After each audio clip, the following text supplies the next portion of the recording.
Welcome to an episode of Nobody Asked, in which I answer questions that nobody asked me about my book, Astrid Falls, A Legend of Vancouver. So, why did you write about racism?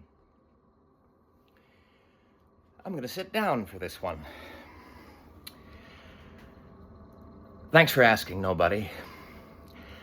I wrote about racism because I found it tragic and enraging and baffling. And I thought that if I dedicated enough time to the topic, it would still be tragic and enraging. But maybe I could make it less baffling. Maybe I could understand it a little better. And so I spent 11 years listening carefully, reading widely, obsessing self-detrimentally, and that all led me to this principle of dehumanization. To dehumanize someone is to treat them as something other than human, like an object, or like a lesser animal, not deserving of the care and consideration that every human being deserves by right of them being human. So, what causes us to dehumanize each other? What is the incentive? What is the excuse? Well, it seems it is anything that allows us to detach ourselves from ourselves. Anything that allows us to say, there's my community, and then there's everybody else. There is the identity group, and then there is the other. Why do we see people this way? Well, to paraphrase the character of the driver in my book, perspective is the illusion that makes things closer to us seem big and important, and things far away seem small and insignificant. Now, no human being is insignificant, no matter how far away, no matter how different from you or I, but perspective allows us to see them as insignificant, allows us to see the person way over there as not a different human being, but something different from a human being, and we treat them accordingly. That is dehumanization. That is the illusion of perspective.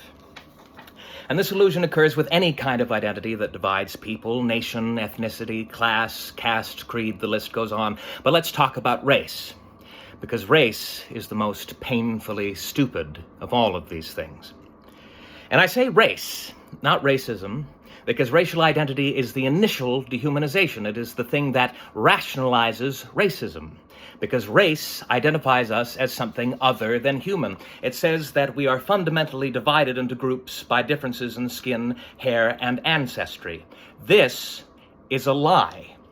This is not how human beings are. This describes people as something other than people, and so we are apt to treat them as such. So if racial identity motivates racism, why don't we just give up our racial identities? Well, because we're trapped in a positive feedback loop, whereby racism, i.e. the dehumanization of people because of their perceived or self-declared racial identity, reinforces racial identity of both the dehumanized as well as those doing the dehumanizing. Our own people wouldn't mistreat us, and we wouldn't mistreat our own people. Both have the same conclusion. They must not be us, and we must not be them. And so racial identity is strengthened, which provides the distance we need to dehumanize each other, which strengthens racial identity, and so on and so on. Now, I don't mean to oversimplify this. There are, of course, many factors involved when it comes to prejudice and oppression. But I believe this underlying psychology is the fault in our human gray matter. It is what makes racism so hard to stop, what makes racial identity so hard to deconstruct. So is there anything we can do? Is there anything that will help? Well, on an individual level, we can keep in mind that we are prone to fall for the illusion of perspective, and we can teach our young people to be less susceptible to it. Teach them to broaden their circle of compassion. Teach them to identify not just with their nearest and dearest, but also with anyone who shares their common humanity. Teach them about the feedback loop we're stuck in and how they will have to fight against their flawed human psychology every single day in order to treat people like people. Anyway, that's just what I think. But then again, nobody asked.